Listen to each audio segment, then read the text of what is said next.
Olivier Ponti for Forwardkeys. You presented at the Global Summit your forecast for traffic in our sky, in the sky of the world. And we are in Australia here.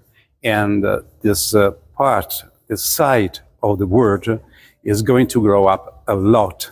Australia, but all the Asian that at the moment has not yet recovered the level before COVID. That's right. I think we're living an exciting moment in the world of travel and tourism because Asia is definitely coming back into the game. We're seeing travel demand across the continent going up, with the key role played by China, which took a long time to reopen its border, and it took a while for the Chinese outbound market as well to reactivate. Now we can say that China is clearly back into the game, and we're seeing a strong and growing demand from China, which should be getting back to pre-pandemic levels in terms of outbound travel by the end of the year, beginning of next year. So that's really exciting because it means that that's basically the last piece of the jigsaw puzzle that will lead us to the full recovery of the travel sector. We're seeing many parts of the world registering strong growth already, so they've definitely switched from recovery to growth. And with the help of Chinese travelers, this growth should intensify. So I think if there's one word to sum up a year like 2024, it's growth. Last year was all about recovery. This year is all about growth. And this also raises the question of what kind of growth destinations what. Yes, China. To what, where? Exactly.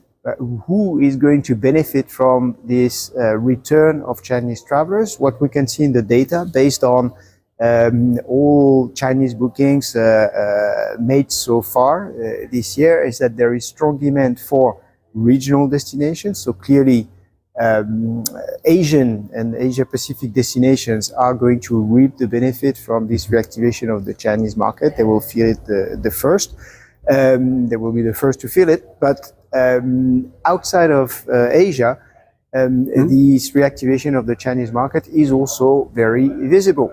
We're seeing it in Europe, among other things, and in places like Italy, to mention just one. We've seen that in Italy, Milano is in the top of the destinations in the towns of Italy.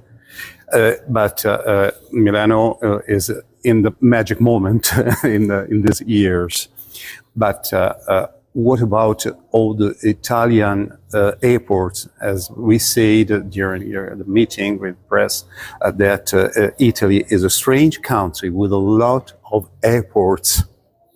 Italy has a very strong air capacity, and this air capacity is growing.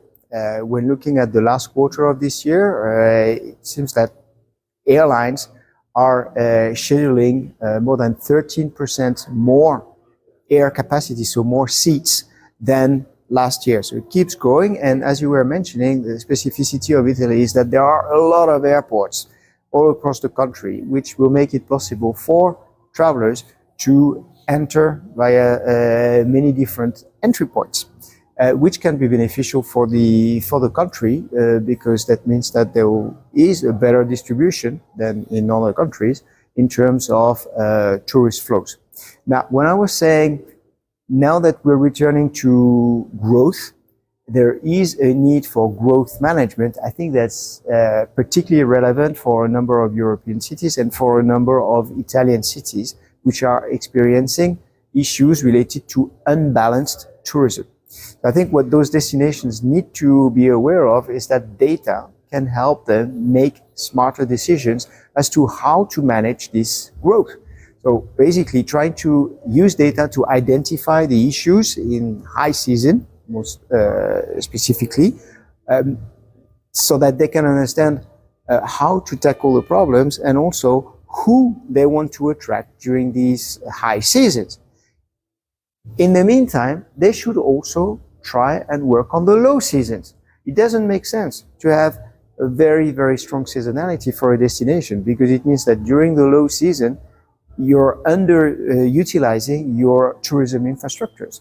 So how do you make sure that during the low season, you manage to attract those travelers that are eager to travel? And there are always people eager to travel.